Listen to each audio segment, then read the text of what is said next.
America's biggest oil companies are reporting massive profits as the conflict between the U.S. and Iran continues to disrupt global energy supplies. Chevron posted its highest quarterly profit in 6 years, quadruple its profits from a year ago, while Exxon also reported second quarter profits of over $14 billion.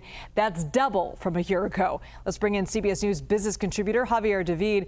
Javier, what's driving these record profits for oil companies? I know they don't set the global prices, but they're not mad at them either.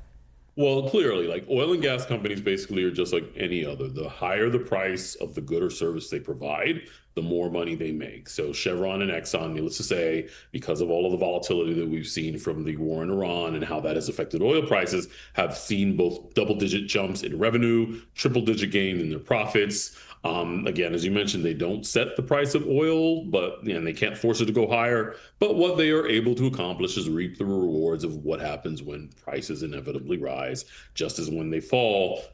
They have a really hard time making money and producing the way that they would otherwise. So it's not the popular answer, but it's just the dynamics of how the market works.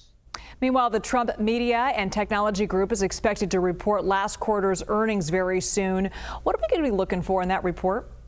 Yeah, look, it's a volatile stock with a rather kind of unusual and controversial business model. It's a social media company that basically monetizes the public declarations of the president of the United States.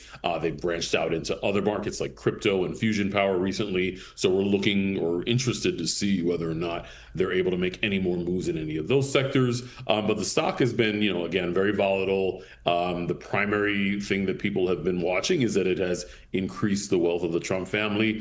Forbes estimates that since June, when the stock hit a all-time low of $7 per share. The rally since then has been about nearly 50%. That is translated into a $600 million increase in wealth for the Trump family. Keep in mind that the stock debuted at above $70 per share, so very far off from those levels clearly. But the best way to think of this company and the stock is kind of a barometer of the president's political fortunes, which have waxed and waned in large measure based on two key themes: the war in Iran, as well as the perceived state of the economy. And this weekend, Javier, the president's Truth Social platform will start offering early access to posts for a price, and that's sparking some major legal questions, namely insider trading concerns. Can you break this down for us? Yeah, so as you mentioned, they're offering paying clients quote unquote real-time access to the highest ranking Truth Social accounts, which of course includes that of the president himself.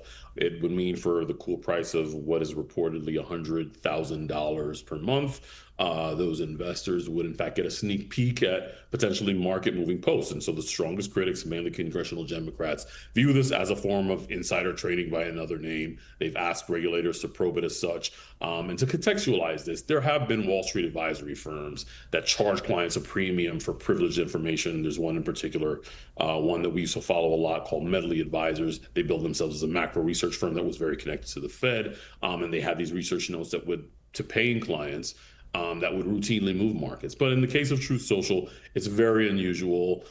Paying clients would get access to the president's decisions before everyone else did. It raises basic questions of fairness, propriety, and legality that make a number of people uncomfortable.